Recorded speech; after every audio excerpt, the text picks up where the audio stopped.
যদি সত্যি দেশের মানুষকে ভালোবেসে থাকেন তাহলে একা একা থাকেন না, একা থাকার দুঃখ বড় উঠা।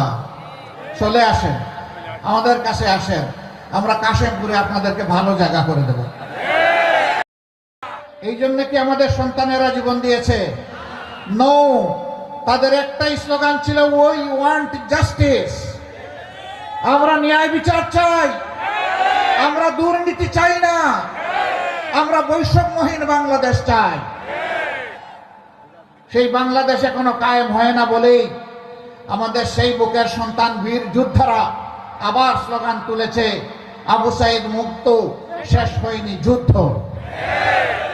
আমরা তাদের কণ্ঠে কণ্ঠ মিলিয়ে বলবো, ঠিকই তোমরা বলেছ, আবু সাইদ মুক্ত, শেষ হয়নি যুদ্ধ।